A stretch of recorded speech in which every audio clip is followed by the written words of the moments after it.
Hello, welcome to The Rational Live. I'm your host, David Dole. It is February 19th, 2021, 3:10 p.m. Eastern Time. We have a great show today. And some news, I've hit 400,000 subscribers. It's been 5 years in the making, and we're at 400K. Pretty sweet. So I guess this is a celebration of sorts, but not really. This is my usual Friday live stream. But of course, if you want to help me out, send some super chats, help the show. Of course, you're welcome to. I'll answer any and all questions. And let me give you a little breakdown of what is happening today. So let me see here. Now, normally I start with the stories that I've prepped, but today I may do something a little different and actually start with the stories that I did not get to, but are worth mentioning before I get going. And possibly, since prepping this show takes me all morning, if any big news happens on Friday, I tend to miss it. I don't see it till later on. So hopefully nothing big is happening right now. But in terms of what is coming up before I get to some of these stories that I missed, A grocery store and police block hungry people from getting food. I'll get to that story. President Biden breaks a major campaign promise. Ben Shapiro defends Ted Cruz, dishonest rant. Can't wait to get to that story. And also, Chris Hayes goes in on Ted Cruz and Ben Shapiro and impresses me with his analysis. And also, bringing back the story, or the segment that I keep forgetting I have. Tweets of the week. So I have, 5 tweets here that I saved up over the course of the week. In reality, I remembered about this segment last night and was just like, oh yeah, let me find some tweets now. So over the course of last night, I collected these tweets. But look forward to that. All right. Now, how am I going to do this? Because I prepped my big story, but let me start with this instead. So here we go. One second. There we go. Cool. So let me just quickly go over some of this. So this happened this morning, meaning I was not able to properly break this down in time. But basically, in the UK, Uber has lost a major Supreme Court case, meaning that Uber drivers in the UK are now workers, not contractors. So this means, more specifically, that the ruling entitles Uber drivers to minimum wage and holiday pay, protections they were unable to access while Uber classified them as self-employed. Judges in the UK's highest court unanimously upheld a 2016 employment tribunal decision. So this has been ongoing for a while. This has gone through 3 levels now, Supreme Court being the last. Uber can't do anything at this point. But again and again and again, Uber kept losing this case, kept pushing it to higher courts, kept losing. But now, officially, this means that if you are an employer or employee of Uber, you are an employee of Uber, and you're no longer a contractor.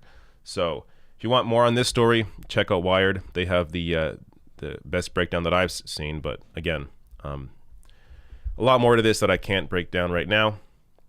Also, there is a similar story happening in Canada. Again, one that I need more time to get into. But this is the kind of thing that Uber is doing all over the world.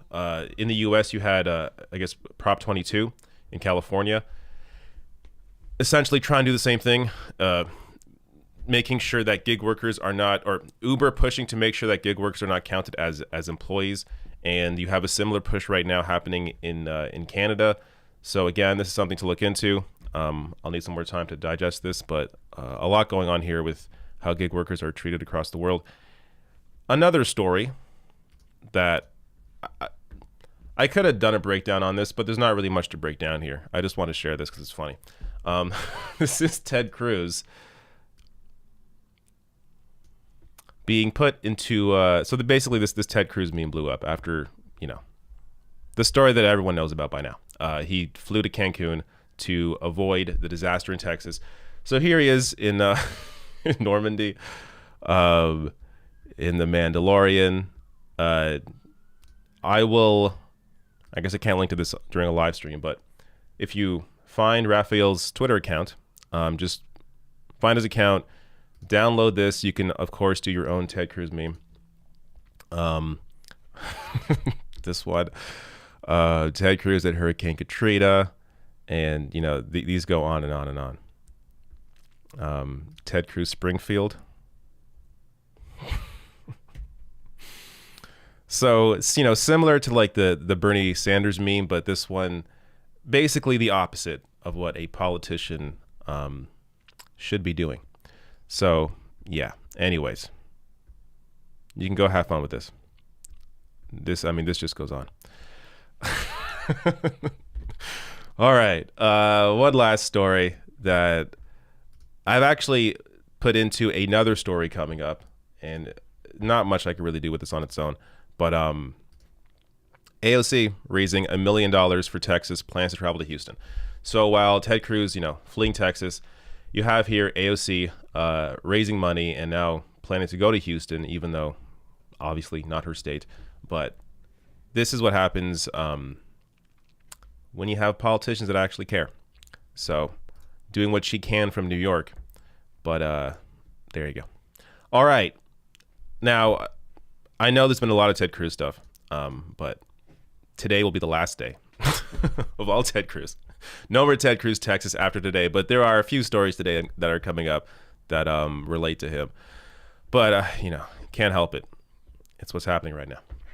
All right. Now, before I start, going to do a little break here just to prep my story, and we'll get into it. And, of course, reminder, rationalnational.com/join. That's the Patreon page. Links are below the video in the description box. You can help support the show through PayPal, through Patreon, through joining on YouTube, through Super Chats. However you want to help, helps me. Because, of course, you can't rely, or I can't rely, on YouTube and YouTube ads or the algorithm, which, if you've noticed, at least I've noticed over the past several weeks, if you check some of the more progressive channels, my channel, Secular Talk, TYT, others, numbers are down considerably. Views are down considerably. And that, of course, goes to the algorithm. YouTube is constantly tweaking the algorithm, and every time they tweak it, it tends to benefit those that already have power. Corporate outlets, CNN, MSNBC, Fox News. So the more they do that, the more it hurts us. If you go back 4 or 5 years ago, it was completely reversed because it was actually at the time organic. So channels like the Young Turks or Secular Talk were consistently at the top in views on news stories because they actually had great content compared to mainstream press. If you go back to like 2015, look up an MSNBC video from 2015, they barely break 1,000 views. But once they changed the algorithm in 2016, after the uproar over Donald Trump and fake news, it hurt us considerably, and views have been down consistently since then as YouTube continues propping up these what they call authoritative sources, meaning just corporate outlets. So of course, help in any way helps the show, and I am seeing some super chats come in, so I will grab some of those. But first, actually, should I grab some? Let me see. We're doing this on the fly. There's a bunch. All right, I'll grab some of these. Shelby Hall says, congrats, David. You deserve all the success and happiness you can find. Thank you, Shelby.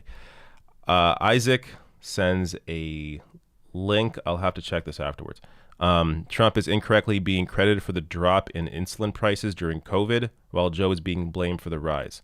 I didn't even hear about this story to begin with. I did not know that Biden's being blamed for the rise in insulin. But, all right. So in case you hear about this, check out Isaac's link at factcheck.org and see what they say. Mr. Sir says Forbes is now repeating the lie about frozen windmills being the cause of blackouts. Forbes is doing this now? I mean, of course they are. Scott Johnson. By the way, if you want a breakdown of how BS that is, go watch my video I put out this week. It's, I think, titled What Fox News Gets Wrong about the Texas outage.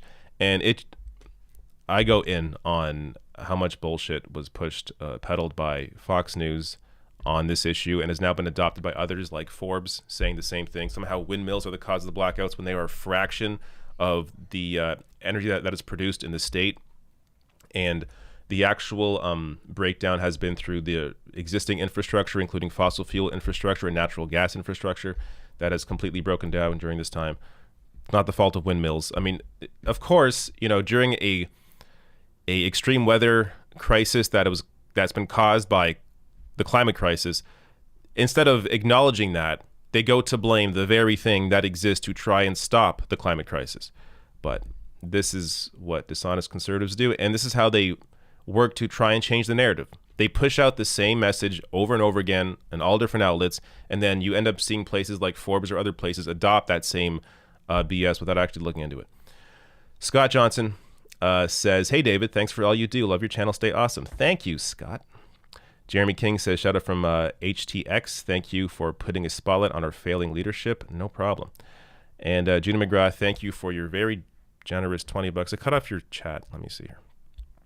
There we go. Judy McGrath says, with how much Republicans and Fox News lie about renewable energy, the Green New Deal, and AOC, can conservative Can Canadian conservative politicians and pundits get away with egregious lies without any consequences like in the U.S.? Congrats on 400,000 subs. I guess it depends what it is. Because, yeah, I mean, conservatives here lie all the time. But I guess they're not as egregious as blaming windmills for you know, the power outage in Texas. So while, yes, the narratives here, the mainstream narratives are generally, pro-corporate at the very least. When it comes to how far conservatives will take their lies, it's not usually in the territory of, you know, what Fox News is putting out there. So there's still lies, of course, going out or misrepresentations of data and facts, but it's not quite as egregious, I guess I would say. One last chat here before I go to the first story. I cannot pronounce your name, but you say AOC raised $2 million for Texas. Congrats. Now it's $2 million? Well, there you go. Congrats on 400,000 subs. Let me try your name. M.A. Fool. I'm sure I got that wrong. Congrats on 400,000 subs. What are your thoughts on Governor Cuomo and his cover-up of COVID nursing deaths? That's another story I did not get to break down this morning. There's too much to it. But from what I am reading, I mean, it's obviously horrible. And the way he's also used his power to intimidate those other lawmakers in New York. I mean, yeah. I think it's obviously time for him to not be in that position, but that's going to take some effort. All right. Let me prep this story, and I'll be right back. I'll be quick.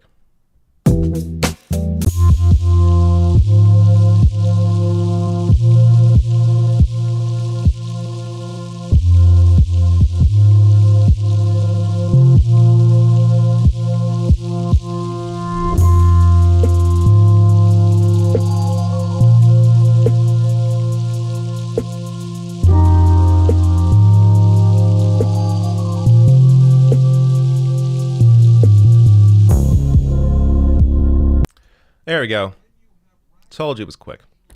I hear more chats coming in. I'll grab those after the story. Let's get started.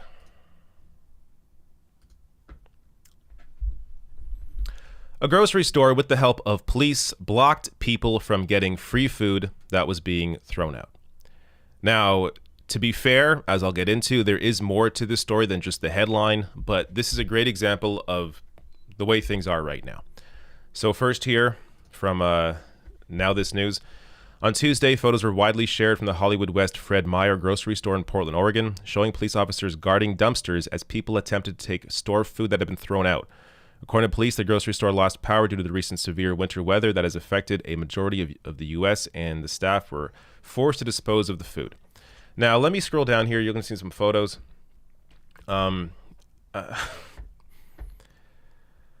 Isn't there anything else they could be doing? But here they are. Now, to be fair, the grocery store called them in, so they didn't just show up. But they're here guarding free food. More images here. And here's some of the food. If you take I would click on this, but this person's account is locked. But here, that's the most I can zoom in. There's like packaged, all the food here, for the most part, is packaged food. Like there's vacuum sealed cheese here. It's a lot of cheese. And this is, well after people had already been into this and taken a lot of the food. But I'll get to why they called the police to stop people from getting this. But a lot of this clearly, before it was spoiled, or in their minds spoiled, could have been given away if that was ultimately the worry here. Fred Meyer responded saying, hello. Unfortunately, due to the loss of power at this store, some perishable food was no longer safe for donation to local hunger relief agencies. Our store team became concerned that area residents would consume the food and risk foodborne illness, and they engaged local law enforcement out of an abundance of caution. We apologize for the confusion. So they called the cops to stop people from getting free food. Now, if the worry here is a health issue, then why not give the food away immediately once you lose power. If you know the food is going to go bad and it's likely going to be thrown out, doesn't it make sense that before it's thrown out, that you do something to ensure that it is given away to people who need food, especially during a crisis like this? I mean, let alone the winter crisis, but on top of a pandemic, there are people that need food. So to just wait until it spoils and then throw it out, I mean, again, ultimately, this isn't necessarily their fault, as they are worried about any kind of, any person grabbing a piece of food then suing them for getting sick. So there is that worry there, of course. But if that was the worry, then they could have taken steps to actually give the food away. Now, say here, quote, the store should have worked with mutual aid organizations that have reached out to them throughout this crisis to hand off the food to those who have the capacity to distribute it to those in need. The cops were smiling, laughing, and chatting. Portland DSA here tweeting out, armed guards protecting free edible food in dumpsters that will go to waste if no one takes it. This is not a sign of a functioning system. So ultimately, this is what I think that the story is about. It's less about what the grocers did here. It's less about the cops. It's more about a system where you have America's billionaires growing their wealth by 1.1 trillion during a pandemic. Meanwhile, people are fighting over food in a dumpster.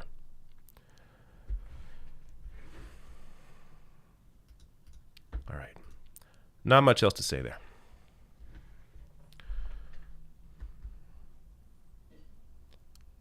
I try to be as fair as possible.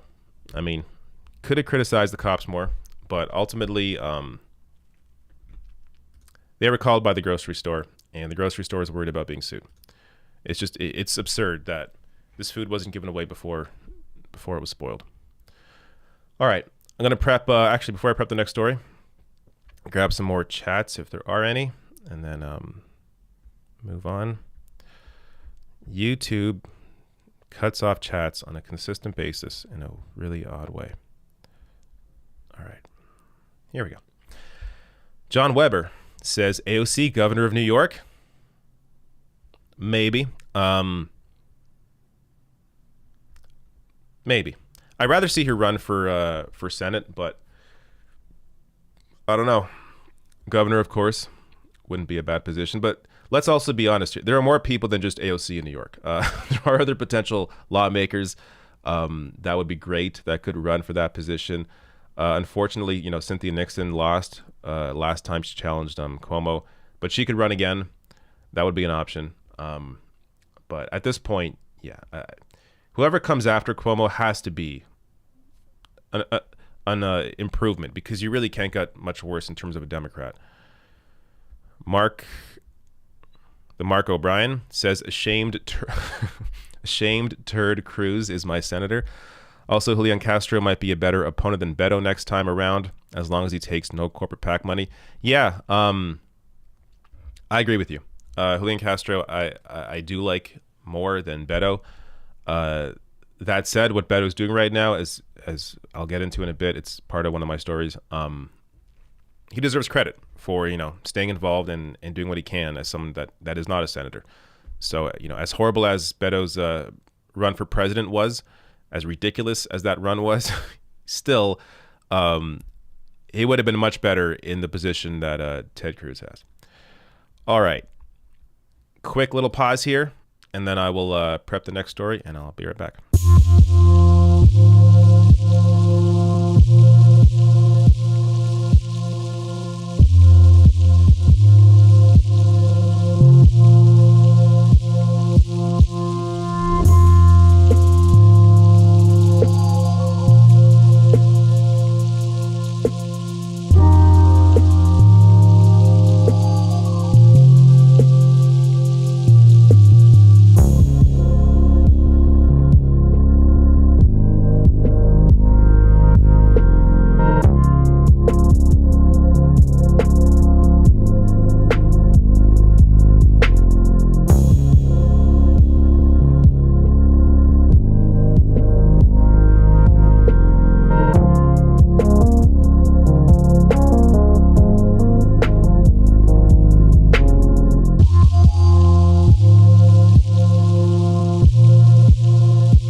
this is a big story, actually. It took me a while.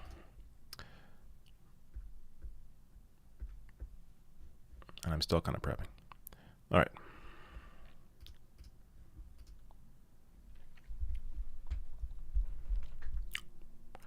Joe Biden is getting slammed by the ACLU and others, and for good reason, over his new deportation guidelines, breaking a campaign promise that he made.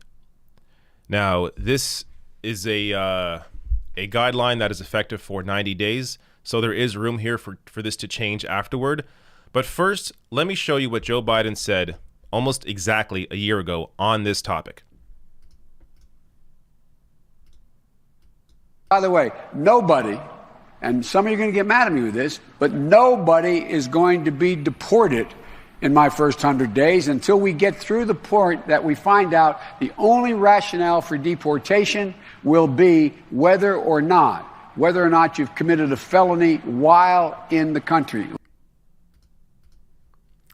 So, according to Joe Biden, back a year ago, nobody is going to be deported in my first 100 days. Now, I am super fair.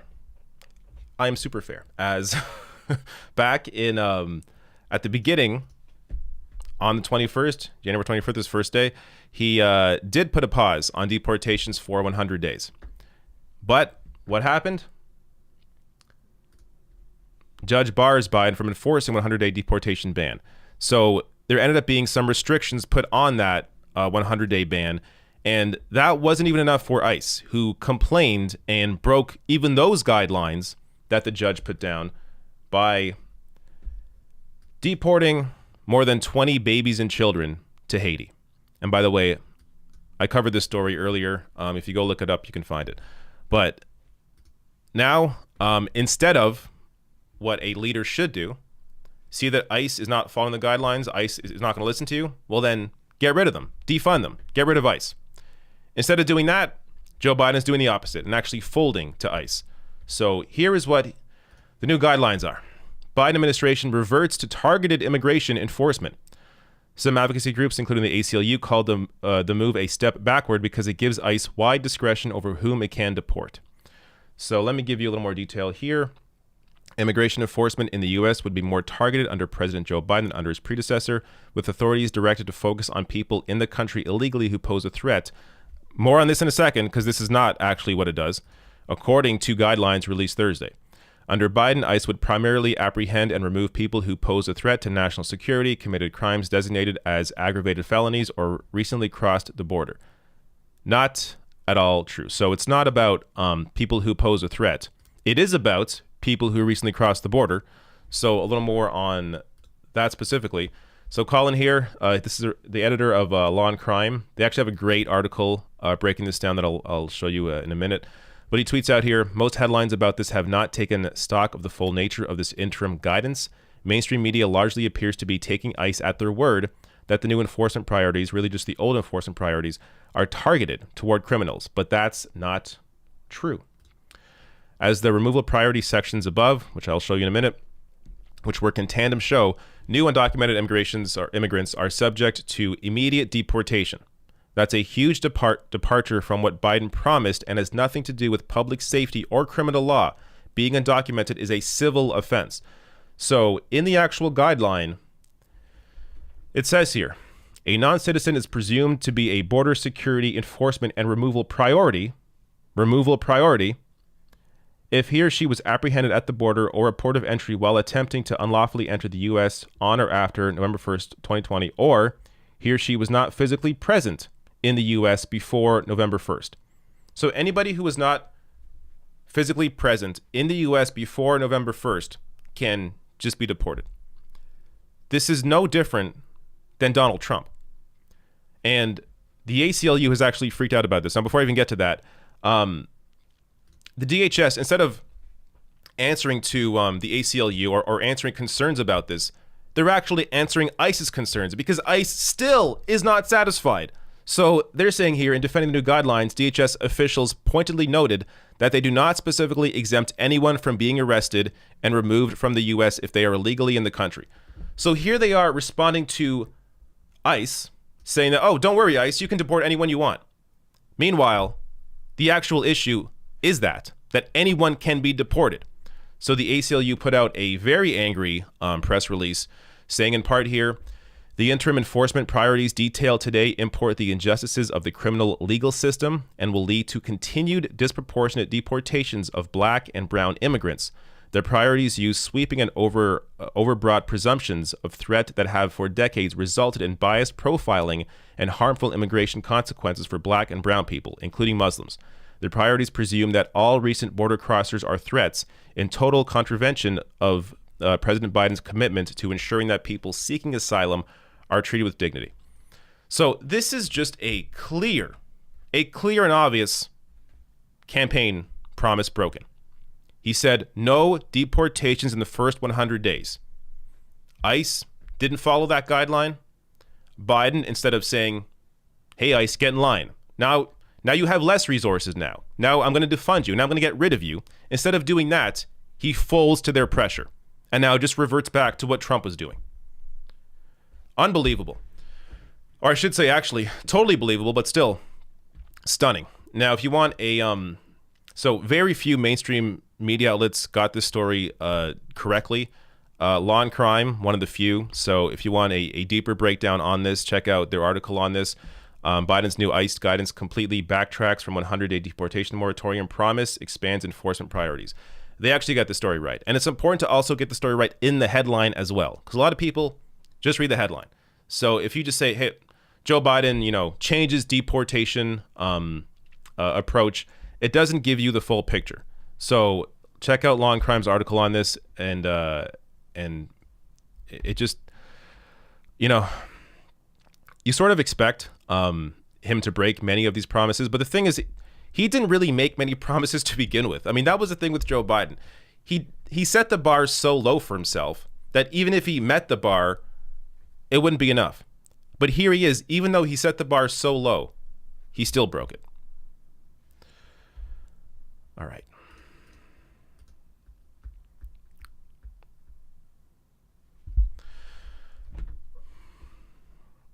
All right.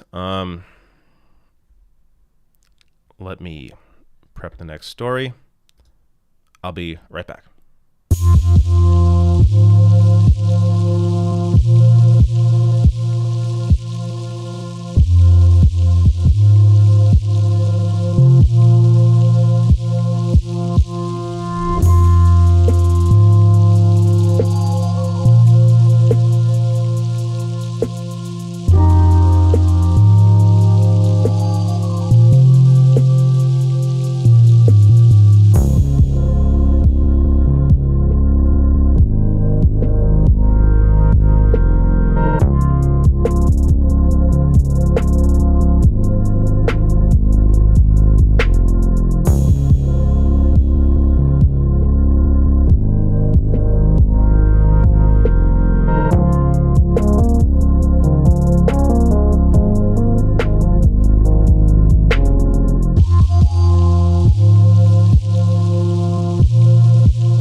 I'm back.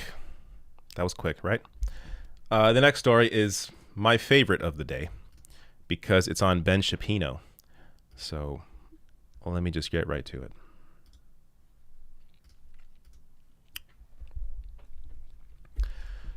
Conservative commentator Ben Shapiro defended Ted Cruz's trip to Cancun during the Texas winter crisis, because of course he did.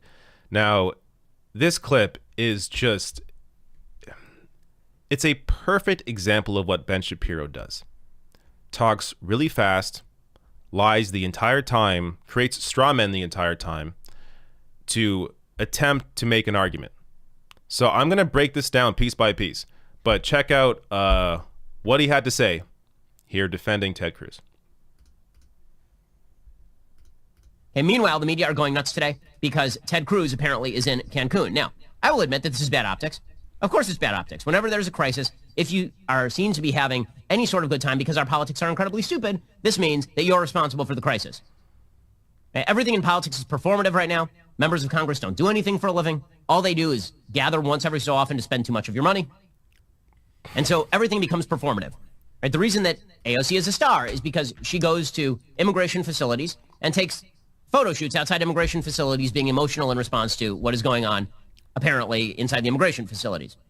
The more performative you are in politics, the better you do these days. That is just the reality of the situation. So I get that it's bad optics for Ted Cruz to take his family on vacation to Cancun right now. It even sounds bad. But let's be real about this for just 1 second. This is one of the stupidest aspects of our politics. Like, what exactly? It's not a real-time crisis that Ted Cruz, the senator from Texas, can do anything about. Because the senator from Texas is, in fact, in the United States Senate. He's a federal officer, right? He's a federal elected official. This is up to the mayor of Houston and, like, the governor of Texas and all the people who are state-level officials. And also, I just wonder, what is Ted Cruz, like, did they expect Ted to go there with, like, a blowtorch and start defrosting all of the pipelines? He can do what Beto O'Rourke does, and he can tweet out a bunch of links to people who are helping out. I'm sure Ted's already done that. But the notion that the gravest of all sins is that you took your family to a place that is not Texas in the middle of a bad situation in Texas. My favorite part of this is all the journalists in their heated apartments in New York who are tweeting angrily about all of this. I can't believe Ted Cruz would do something like this. Oh, yeah. I see you there on the ground handing out food. Really, well done there. Really, really well done. Oh, my God. Just the dishonesty upon dishonesty upon dishonesty. Let me just respond to the last piece there. The job of journalists is to cover stories. That's their job. The idea that journalists can't cover a crisis because that means they're not on the ground giving out food, how ridiculous is that standard? The job of people in the news is to cover the news. That's their job. But let me get to some other quotes here. So, he says, quote, whenever there's a crisis, if you are seen to be, by the way, I would do the Ben Shapiro voice, but I haven't done it in like 3 years, so I feel like it might not come off well. But he says, whenever there is a crisis, if you are seen to be having any sort of good time, because our politics are incredibly stupid, this means that you are responsible for the crisis. Okay, let's take this bit by bit here. If you are seen to be having any sort of good time, because our politics are incredibly stupid, this means that you're responsible for the crisis. I'm sure Ben Shapiro has never criticized anybody in politics before for having a good time during a crisis. Oh, what am I talking about? 5 months ago, Ben Shapiro tweeted out, between Pelosi eating ice cream while people head to the bread lines and Pelosi getting a blow dry while business owners are barred from opening, she's definitely got a Marie Antoinette thing going on here. I guess Ben Shapiro is part of the incredibly stupid politics that he loathes so much.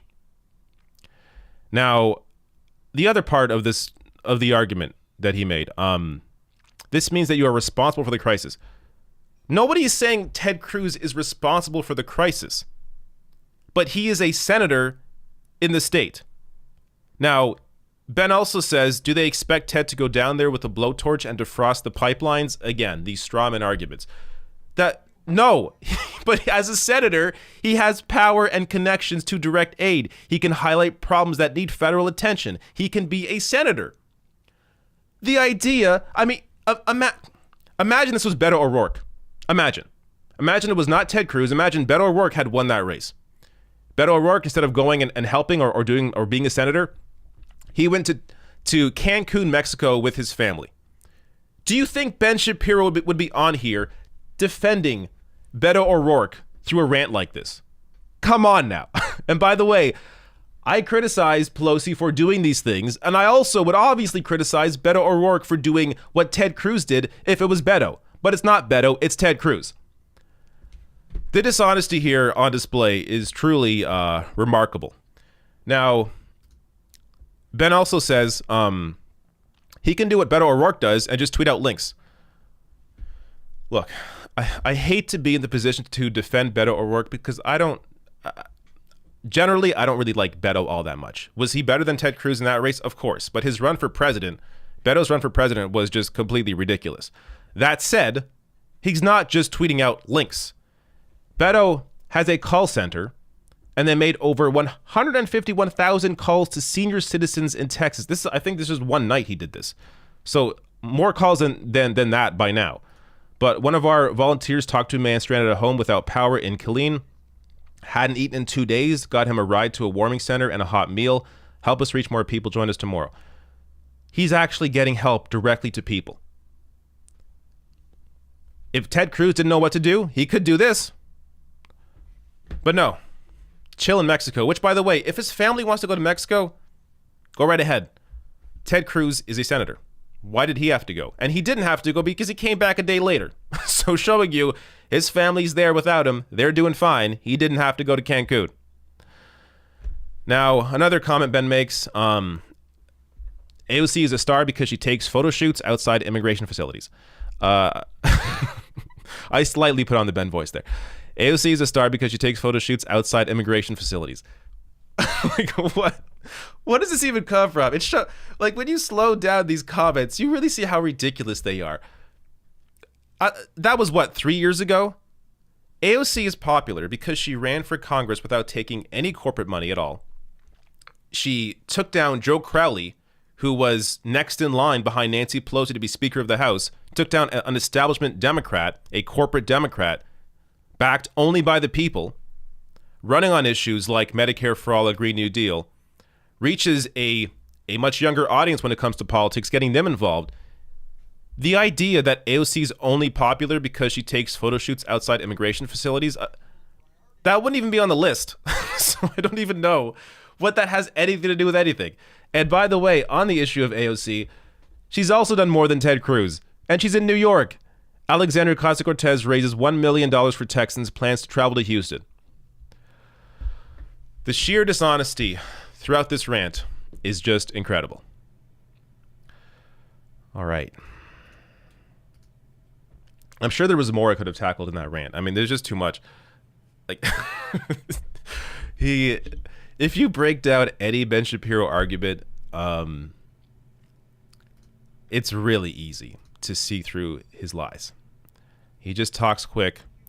It's all just rhetoric regurgitated over and over again. And yeah, it's amazing anybody thinks that guy's smart. Anyways, I have a similar story that also deals with this video coming up. But first, let me see where I am in these chats. Literal Lils, what's up? Says, so Ted can help his family stay warm by escaping to another country, but people from other countries seeking asylum here are wrong for protecting their families. Great point. Great point. Ben Shapiro is extremely annoying. I completely agree. That's a great point. I've not heard that point made. People like Ted Cruz complain all the time about people seeking asylum when they're only trying to protect their families. Here, the idea of Ted Cruz protecting his family is going to Cancun is going on a Cancun vacation, but that's his excuse, and he uses that excuse. Meanwhile, the obvious hypocrisy is clear. Melinda Ortega says, please do your live stream on Twitch. I need you with the picture-in-picture feature. Picture-in-picture. Oh, does YouTube not have it? YouTube has picture-in-picture. I'm pretty sure it has it. I've used it. Or is that only on the app? I don't know. Here's why I don't. If you are a Twitch, it's called partner, then you are apparently, according to their terms of service, you can't stream on Twitch and YouTube at the same time. Now, maybe that's changed. TYT does it all the time. Maybe they have different rules. But as far as I've seen, anyone else that has a check mark who's a member on Twitch like I am, partner on Twitch like I am, you can't multi-stream for whatever reason. So unfortunately I would, but I can't because of that. And that said, though, I may try to start streaming on Facebook at the same time, as there's an audience on there that is very different. In fact, maybe I'll show you this. I visited YouTube for a second. Facebook for a second, and saw a notification for a message. It was actually a response to a message, but I saw the original message, and it's pretty funny. Let me pull it up here. So this is what the this is what the Facebook audience is like. Ernest Moore here. So you're the a-hole on YouTube that promotes the Socialist Communist Democratic Party. You are a treasonous traitor, rat, bastard, piece of shit. And when Trump is sworn back in, this was 7 weeks ago. I guess he thought Trump was going to be sworn back in after the election. When Trump is sworn back in, I hope you are on the list of people that will be rounded up by the U.S. military and put on trial in a tribunal and convicted and given a life sentence or even like some of the rest, a death sentence for treason. Now, I'm Canadian, so that wouldn't even work. But this is the kind of welcoming I have on Facebook. The audience there, much different, much more conservative, much older on Facebook. So I think it's actually important that I may be streaming on there. I see people are enjoying the chat. Yeah. And by the way, that's just one example of a comment. I have a lot of comments like that. That I stopped reading YouTube comments. Or I keep saying YouTube. I stopped reading Facebook comments because they basically they're really sad. And it's oftentimes it doesn't go that extreme. There are people that I guess follow me because I had videos attacking Donald Trump, and then I put out a video criticizing Joe Biden this week, and that person is now mad at me because I criticized Joe Biden, even though it was a good criticism of him. But there are those partisans that don't want to see that kind of criticism. But I see a lot more of that on Facebook than on YouTube. Anyways, was there another chat? I forget. I think there is. Let me find it.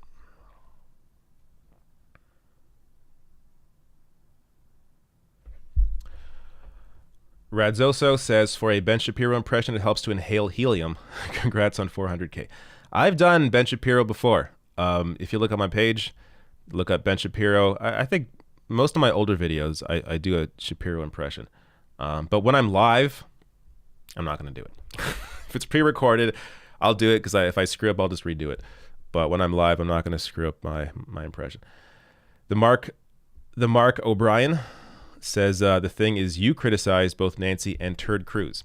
Ben Shapiro criticized Nancy but vigorously defends Ted Cruz. He's the worst, you're the best. Well, that puts it pretty clear for me. Thank you, Mark. Adam says, do progressives get throttled more than conservatives by YouTube algorithms? I don't know.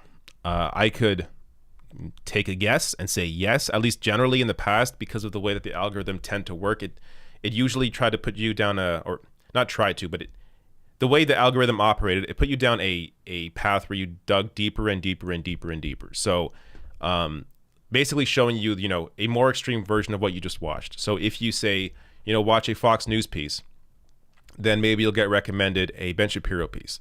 Then you watch a Ben Shapiro piece, you get recommended a Dave Rubin piece. Then you get recommended, Stefan Molyneux piece or Steven Crowder, and then you go down the hole from there. So, all the way to Alex Jones. So it did do that. I'm not sure if it still does that to the extent that it used to, but, I don't know. Even if they're not throttled, or sorry, even if progressives are not as, even if conservatives and progressives are throttled at the same amount, even though that's not true, I don't think that's true. But even if they are, conservatives have the backing of big money donors, meaning they can afford ads. Have you ever seen an ad for a progressive show on YouTube?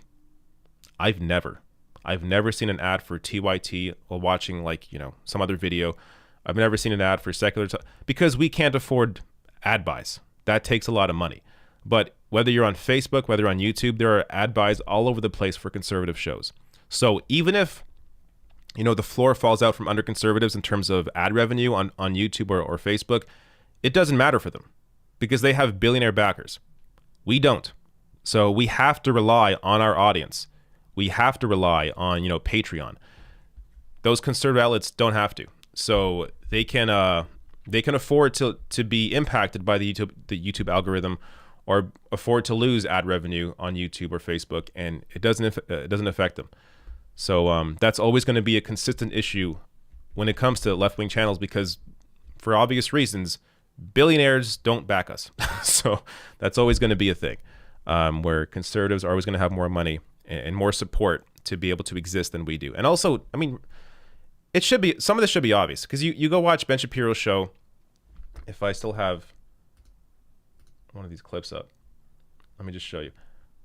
Like, Ben has a whole, look at the studio he has. Kyle Kalinske doesn't have a studio like this, and he's been around doing this, I think, longer than Ben Shapiro has, at least in video form. Humanist Report doesn't have a studio like this. So this is uniquely conservative commentary. Whether it's Dave Rubin, whether it's Ben Shapiro, whether it's Steven Crowder, they have these elaborate studios with an entire staff of people working for them because they are backed by large donors. So this is why, again, a lot of this should be obvious, but if it's not obvious, this is why you can trust people like Kyle Kalinske or Mike Figueredo or myself or others more, because we are as independent as it gets. I'm on a green screen. So that's the studio that I have. That's all we could afford. I don't have a staff. I'm producing the show. I'm cutting to different videos as I'm doing this, as I'm talking, because I don't have someone like, he cuts like a different angle. Like, he's not doing this. Someone is just, look at, it's a panning shot. Like, really? Like, who's got this money? Come on. You don't even need this. You need one camera for a commentary, but he has all these cameras, all this. These people are backed by tons of money and never have to worry about anything they do, because regardless of how they're treated by the YouTube algorithm or by anybody else, they're always going to have a place to speak. All right. Last chat here before I get to the next story. David, what? We annexed you back in 86. I'm not sure what it's referring to, but thank you, Kevin, for your chat. All right. Let me prep the next story here. I will be right back.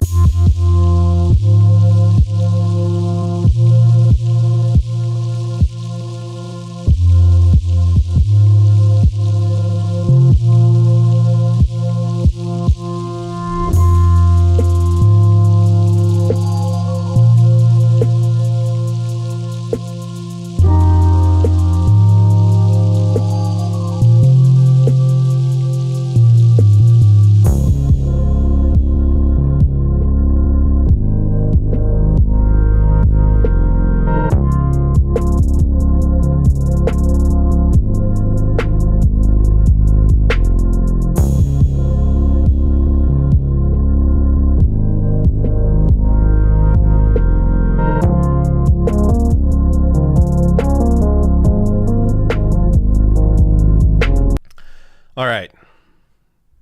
This will likely be a quick one. And then I'll get to tweets of the week, and then I'll take all your chats, and we'll have a good time. How about that?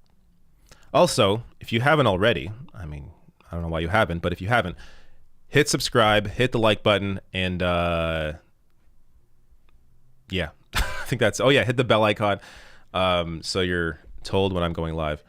I'm seeing a chat now. Who is David Doyle? I have no idea, but I'm David Doyle. All right, let me get to this story.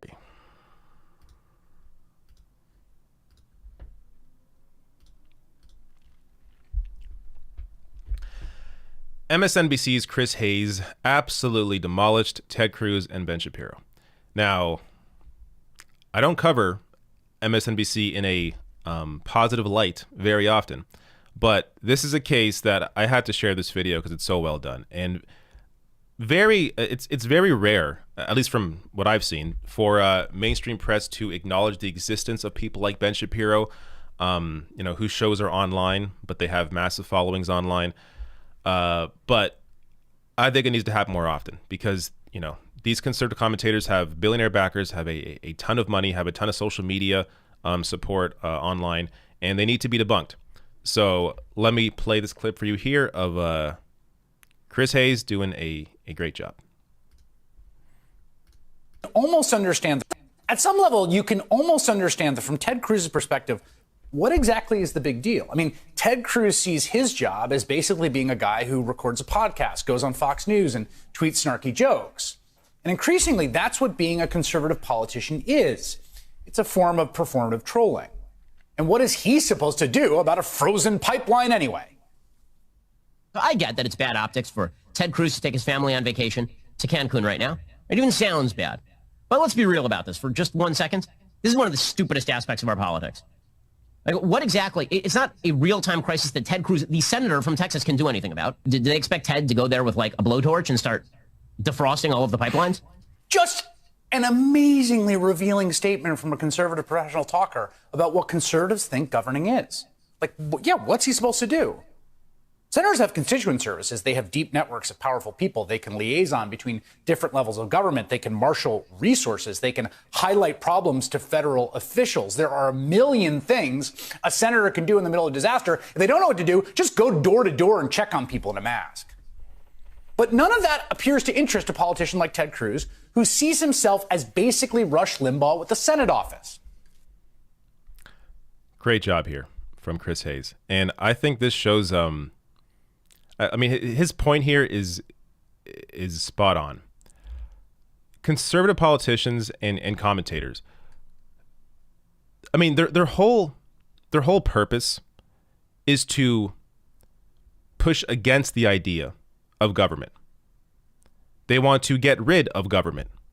So why would they actually work to improve society? Why would someone like Ted Cruz in their position actually try and do something to help people when his whole reason for existing is to say how the government doesn't work? So their jobs basically, Ted Cruz's job basically, yeah, is Rush Limbaugh as a senator. I mean, what does Ted Cruz do except obstruct progress from happening? And the points on Ben Shapiro, I covered the Ben Shapiro video, but it is just remarkable how fast that guy talks and how much he gets away with by talking fast. That throughout his entire rant on this issue, on defending Ted Cruz here, if you break it down piece by piece, you see how completely dishonest Ben Shapiro is. The idea here that Ted Cruz couldn't possibly do anything as a senator from Texas. I mean, again, it also shows you just the total hypocrisy, because you know if it was a Democrat that did this, if it was Beto O'Rourke in Ted Cruz's shoes, that Ben Shapiro would not be defending Beto. He'd be going after him. But it's Ted Cruz, so he defends him. Meanwhile, people on the actual left, we criticize. I mean, I don't like Beto. I've discussed it in the past. Criticized him plenty of times. Criticized Pelosi when she showed all her flavors of ice cream on television while there was a pandemic going on. No one had any food. So we criticize both. But these hacks on the right only protect their own and never actually look at these issues objectively. And just, to buttress these points, AOC here raised $1 million for Texas relief and is actually going to fly to Houston. Beto O'Rourke, even though he's not a senator, he has a call center where they're making over 151,000 calls. This is in one night, but calling to senior citizens to see if they need help. Got somebody a ride to a warming center and got them a hot meal. So this is the kind of work that he's doing, even though he is not in a position of power. So if you are someone like Ted Cruz in a position of power, of course, there's a lot you can be doing. And it's just a complete straw man to say, oh, what should he be doing? Using a blowtorch to defrost the pipes? It's completely ridiculous. He's a senator. He has power. Of course he could help. All right. There we go. That's the end of the Ted Cruz Cancun saga. Cancun Cruz. At least I hope it is. There can't possibly be more to this. So that's that. I'll get to my tweets of the week in a second here. Let me see if there are any chats or any. I'll take some random chats too. But Lightworker61 became a member. Thank you, Lightworker, for becoming a member. Samantha Sider sends me vibes. Thank you for sending me good vibes, Samantha. Frank O says Colin Kaepernick can't kneel, but the other side and their hypocrites can use our flag to injure police officers. Absolutely, yeah. I mean, if we're getting, if hypocrisy is a focus, we'd be here for years, going through all the hypocrisy coming from conservatives. But ultimately, they don't care about hypocrisy. They'll use whatever they do or whatever they can to make their point and move on. And look, to be fair, hypocrisy isn't the worst thing in the world. What ultimately matters the most is what are you actually doing to help people? What is your message? What are your goals? So everyone is hypocritical occasionally, but yes, conservatives are hypocritical to an incredible degree. Ryan Sipe, YouTube cut off your chats. Let me find it on the side here. Here we go. Ryan Sipe says, late into live show, Michaela Wilkes is running to challenge Steny Hoyer again for 2022. Spread the word. Awesome. Good. I think it's important for these challengers to keep on challenging. And I mean, that's ultimately how you get your name out there. One of the biggest hurdles to candidates in primaries, primarying or attempting to primary somebody who's an established politician, is just name recognition. So the more you are out there, the more you are actually in the race challenging them, the more people in your district or state get to know you, and you become a familiar presence, and expect her to receive more votes than last time. So good to see Michaela Wilkes back in the fight. Marcos Villegas says, what are your thoughts on Vosh? I like Vosh. There are times I disagree with him. I think I saw some of his comments on the minimum wage increase, and I disagreed with him. But I thought he was great when he was on Tim Pool's show. I think he's really good at debating people. He's really good at getting his points across. He's really good at communicating in general. So I do think Vosh does great work. Danny F. says, regardless of the weather in Texas, what happened to the whole try to avoid unnecessary travel during a pandemic thing? Yeah, I know. That's also gotten lost through this entire thing. I mean, I guess at this point, the winter crisis has kind of taken precedent in the headlines over the pandemic. But yeah, I mean, I showed it in my first video covering Ted Cruz going to Cancun. He was on the radio just 3 days earlier telling people how they should stay home. There's going to be a winter storm. You should stay home, stay with your family, be safe. And 3 days later, it goes to Cancun. So, yeah, of course, the other aspect, the pandemic, of course, being a reason not to travel. But yeah, I think the winter crisis has just taken precedent. C-Star, thank you for your, what does it say? Number 1. Wow, thank you. Thank you for your super chat. Gorik Trizona, I think I said your name wrong, but thank you for your very generous super chat. Says, slides over a bribe. Ben Shapiro impression? That's a very generous bribe. I just can't do it on the spot. I haven't done it in a year. It's just a matter of speaking high. But I have to hear his voice. How about this? After I finish the next story, if I play a Ben Shapiro video and then attempt the impression, maybe I can pull it off. Tomas Mundo, thank you for your super chat. It just cut off the next one. Shawnee is a Cubs fan. Says, I showed my 84-year-old grandfather, who's a retired IBEW electrician, the progressive platform, and he likes Medicare for All, Green New Deal, getting money out of politics, etc. It's a great platform. I think if you look at it objectively, if you show a Republican that platform and say, hey, this is what, I don't know, this is what the GOP platform is for next year, they would like it. Because most Republican voters are not actually all that engaged on the actual policy. It's more about the culture around the party, and it's more of a team sport. And to be fair, there are many Democratic voters who also just support Democrat because it's a team sport and not because of actual issues or policy. I mean, go to any video where I'm criticizing Joe Biden, especially on Facebook, large boomer audience on Facebook, you will see in the chat people getting angry at me because I'm correctly criticizing Joe Biden. So a lot of people just operate on a partisan wavelength, but if you are able to separate the issues out from the parties and just show people generally, hey, do you like this platform? Not telling you who's fighting for this. I think most people would be on board. Brother Mucker says, really like your calm demeanor and delivery, Dave. And of course your hair. I used to have hair like that. Oh, you can still have hair like that. Just grow it out. Or I guess get a wig if you're bald. But, but thank you. Thank you so much. Also, very generous super chat. 50 euros. James Offer sends $10. Is there a chat? I don't think so. Yeah, there is. YouTube keeps cutting these chats off. I don't know what's happening. James Offer says, hey, I'm a left-leaning individual and looking for critical news sources in Canada. Could you give me some suggestions? Also, how do I avoid getting into an echo chamber if I only listen to left news?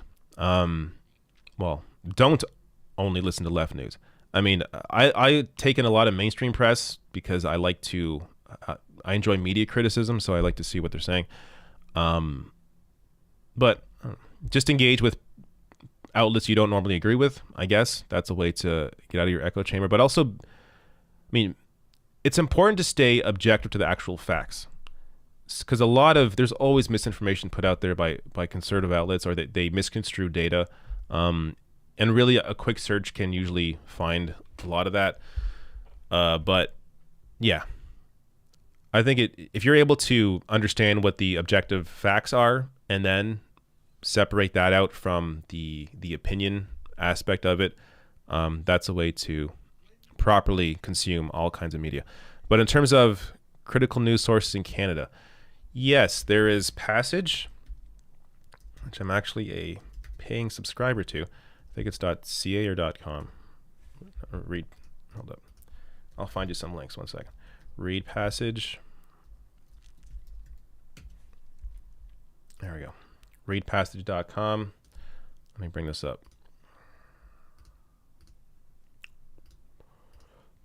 So that's one. Readpassage.com. There is Ricochet. I know I'm going to forget somebody. And I don't mean to, because there are several great outlets, but I'm not good at remembering certain things on the fly. But Ricochet Canada, here you go. Ricochet.media, that's another good Canadian outlet. Canadian Dimension.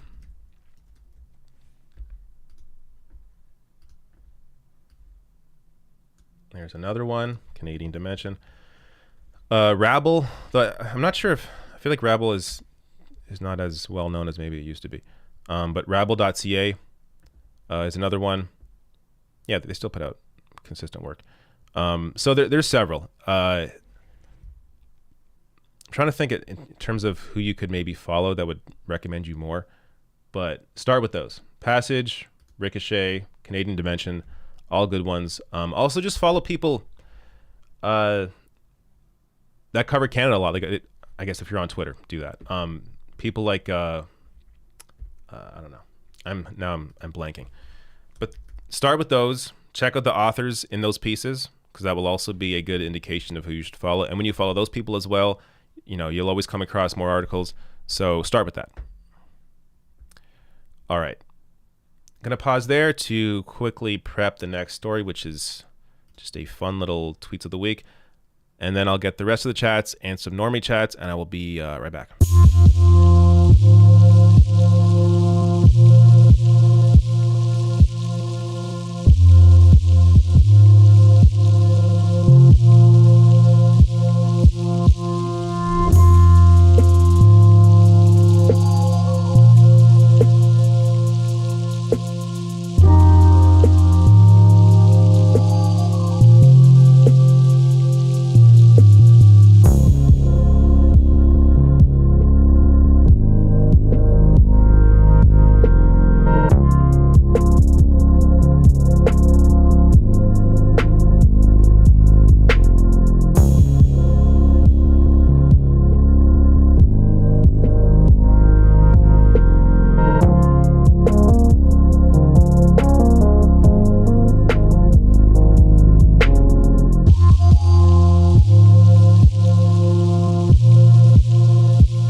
All right, here we go. Is progressive voice in here causing trouble? Of course he is. What's this? David Doyle stole Kyle Kalinski's $500 mountain bike. What? Where do you get this stuff? Man. Speaking of which, I don't think I've been on a bike in probably years. Probably says more about my health than anything else. But I wish I stole Kyle Kalinski's bike worth $500 apparently. All right. Anyways, let's get on with the story.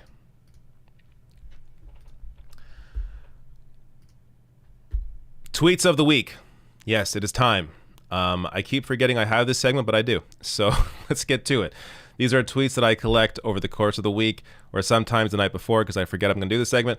But let's go through them. These are some tweets that stood out to me this week, starting with this from Esther Chu, MD.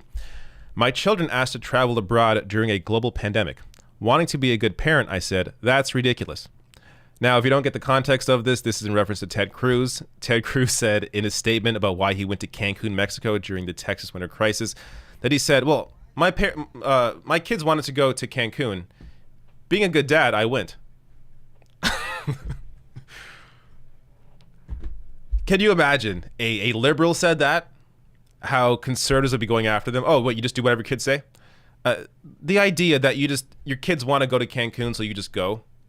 When it is your job as a senator to be around, maybe during a crisis, to help a little bit. But anyways, Esther Chu here with a funny tweet pointed that out. Ash Sarkar tweeting out here, funny how it's actually, replying to this, a couple of diversity hires from Nigel. Ash Sarkar says, funny how it's always asked of people of color is, quote, did you get this job because of diversity?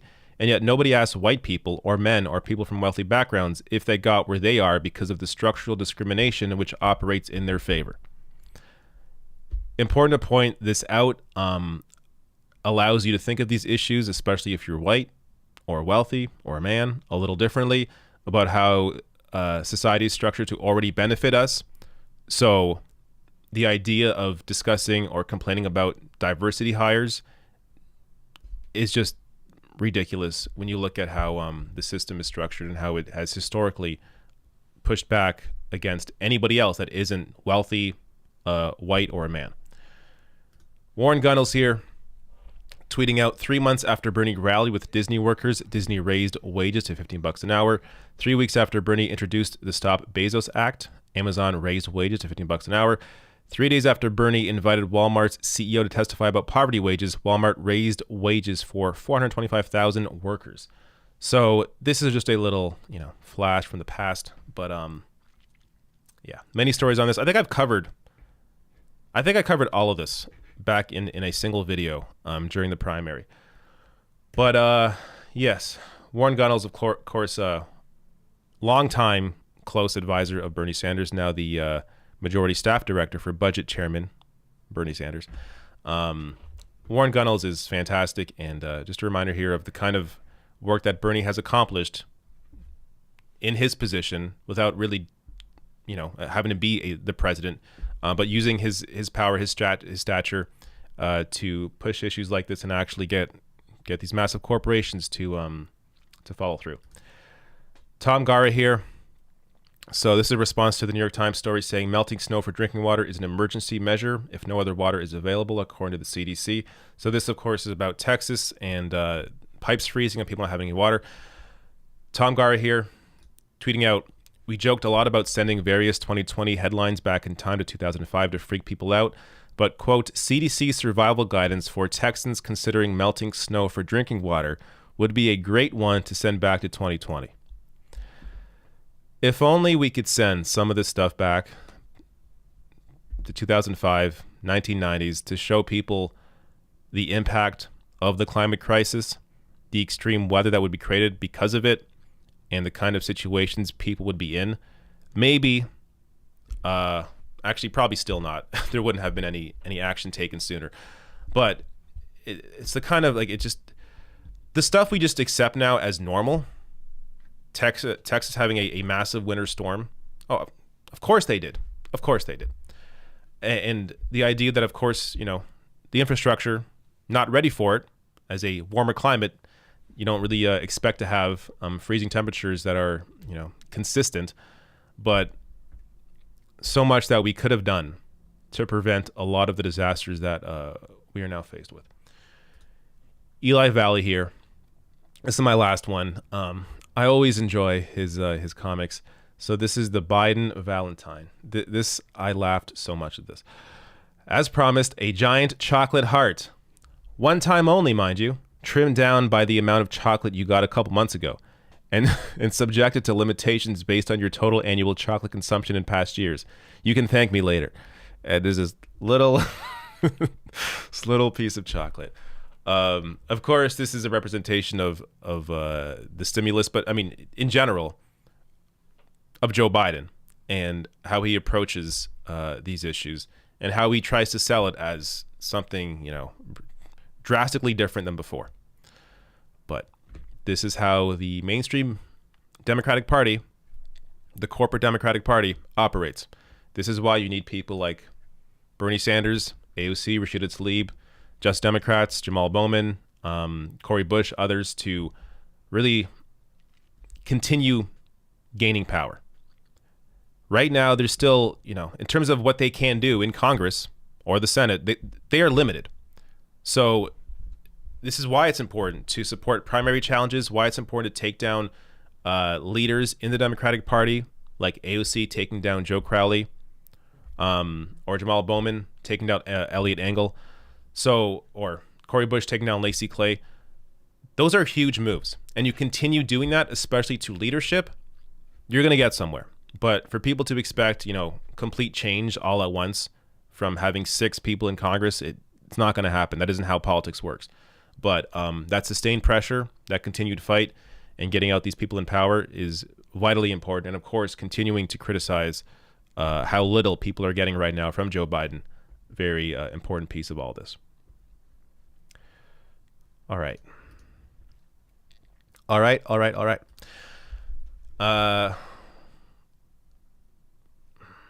I promised a Ben Shapiro impression, didn't I? I don't know if I can deliver. That was a generous super chat, though.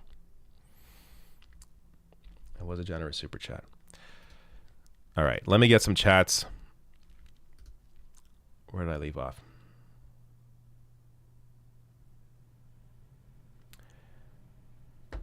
John Vogsahome, thank you for your super chat. Much appreciated. Eric Olson says conservatives are always criticizing Democratic-run cities. Republicans have been in control of Texas for nearly 20 years. This is what you get. Another great point. There is so much hypocrisy that honestly I forget. Like, these are all points I could have made in my segment. Of course. But yeah, don't expect Ben Shapiro to be out there complaining about how Texas did not prepare, or did not have an infrastructure ready for this sort of disaster. And really, it wouldn't have taken all that much. I mean, in terms of having pipes not burst, basic steps could have been taken to ensure that if there were to be a winter storm or a time when you have a lot of cold weather, that those pipes would have held up. I mean, states in the north, Canada, other colder countries, infrastructure is fine when it gets cold. A lot of this stuff is completely preventable. Christopher Antonio says, congrats on 400K. What can we do to help progressives get more power and push legislation that can make meaningful change in people's lives? That's a big question with a lot. Well, as I was discussing earlier, primaries, of course, important part in terms of the electoral aspect of it, but also, unionizing, getting involved in your community, spreading these messages through cultural institutions or just, groups that aren't necessarily political, but are ways to reach people who are typically apolitical. That's a lot of what I try to do. The videos that I produce, I try to make them enjoyable and accessible for a wide range of people that are already super into this stuff, but also people who are just new to it, which is why I've discussed in the past, the hardest part of how I produce my videos are the intros, because I want to be able to get enough in the intro where people know what's going on if you're just completely new to this. At the same time, I don't want to put too much where I'm putting you to sleep before I even get into the actual story. So my intros are the toughest part of what I do. It often takes me, if I'm doing a pre-shot video, it can take me several tries to get the intro out properly, because I want to be able to communicate everything I need to communicate in a short time. But yeah, in terms of power, yeah, unions, political groups, groups like DSA, of course, also if that's in your area, and base level, just communicating with people that typically don't follow this stuff all that closely, but engage with people on what they care about, what they're going through, what would help them. And if you can engage them on their level, as opposed to, being a preacher, be more of a listener and have a sustained relationship with people and engage on their issues. That's another way to get in and bring people into a conversation that, generally they wouldn't be into. Cat Snake and Wolf says, you look like prime Eddie Vedder. That's good, by the way. All right. Well, thank you. James Offer says, how do you feel about Canada Land? I have not listened to them in a while. They have a website and several podcasts, I think. But when I have, they're good. I've enjoyed them. There is the occasional. I know they had a podcast. I don't want to name names, but they had a podcast that I don't think they do anymore. Where at times it was ridiculous. The people on the podcast, just their commentary on politics in general. But for the most part, Canada Land, pretty solid. They've also broken some major stories in Canada, so definitely check out CanadaLand.com if you want more objective analysis of Canadian stories. All right, what else? The Mark O'Brien, let me find your chat. I cut you off.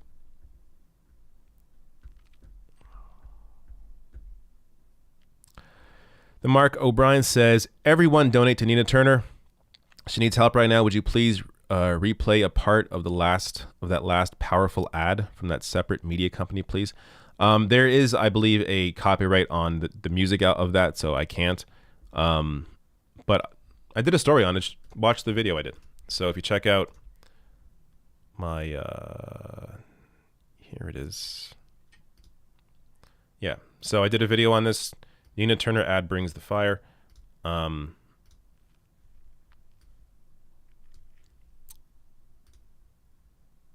we go. Just look at that title. You'll find it. Very well done. And yes, of course, Nina Turner. I forget when that primary is exactly. But I mean, the sooner you get involved and help her out, then the sooner she gets her help. So ninaturner.com, I think, /hello. Here we go. Of course, it would be amazing, absolutely incredible to have Nina Turner in Congress. And who knows where she can go from there. I have some ideas, but first, let's get her to Congress. All right.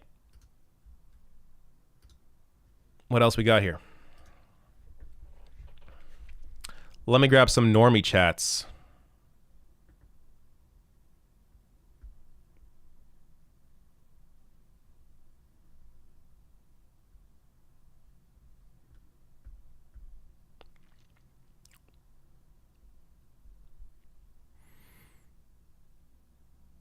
Let me see.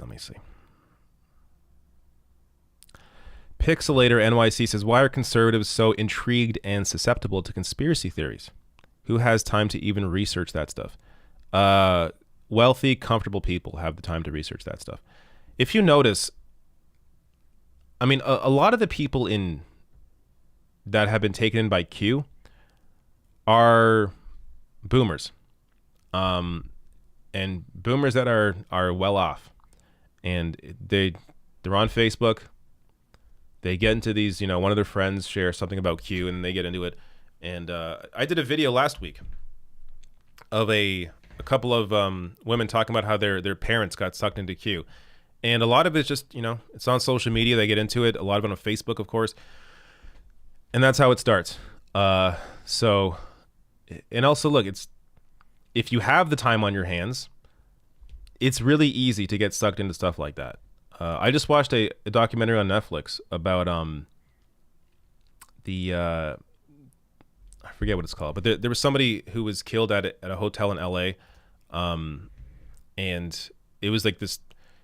It appeared on first glance under really weird circumstances. If you remember that there was like an elevator video Elisa Lam, that was her name.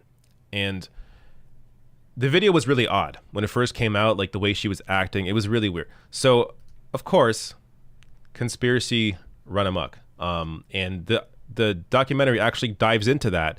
And, at times seems like it's almost pushing these BS conspiracies, but then, not to spoil it, but it wraps it up all properly at the end. But it shows you, it's just, when people have time on their hands and something intrigues them, and they feel like they have the inside knowledge and no one else has it, they feel like they're a part of something. That's what fuels it. And it can be super, anybody can get sucked into a cult. And conspiracies, of course, help to fuel that. Let me grab some more. Christopher Antonio says Manchin will vote against Tandon.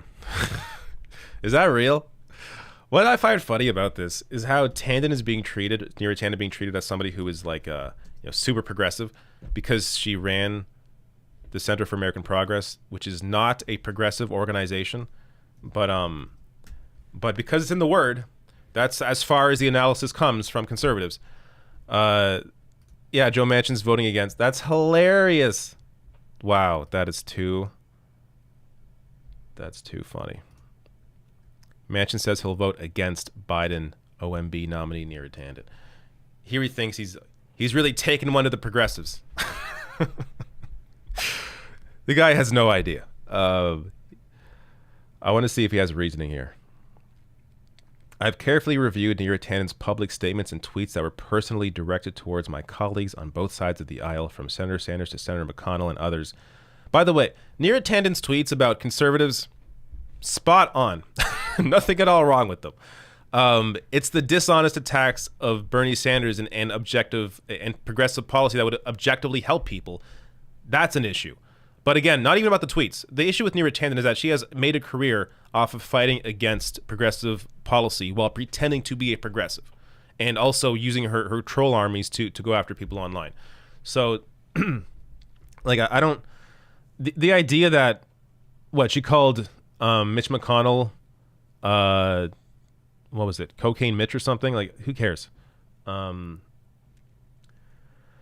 he says here, I believe her overtly partisan statements will have a toxic and detrimental impact on the important working relationship between members of Congress and the next director of the Office of Management and Budget. Now, here's the other side of this. If Neera Tandon goes down, she's not going to be replaced by somebody better. She'll be replaced by somebody as bad or worse, unfortunately.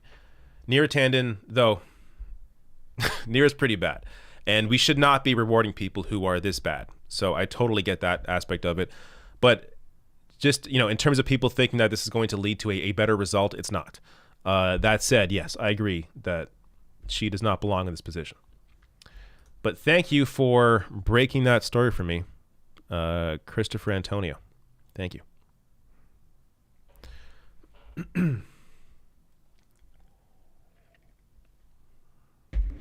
By the way, yes, I am crazy cat lady. One of my good mugs. All right, what else here? Bushwhacker says, hey, David, I want to know how Lindsey Graham is standing without a spine. I don't know. Good question.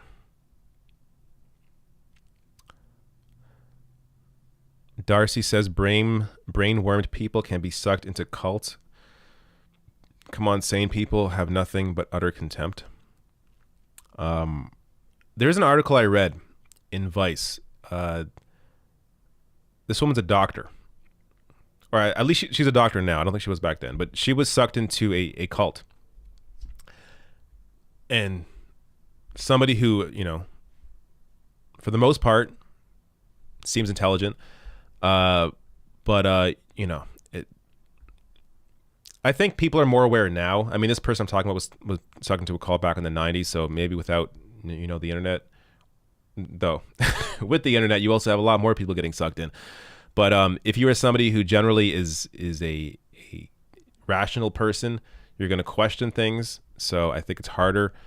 I especially now with access to more information, if you are somebody who is rational to get sucked into a cult. But that said, I imagine it can happen to anybody, especially if you have a lot of time on your hands. What else here?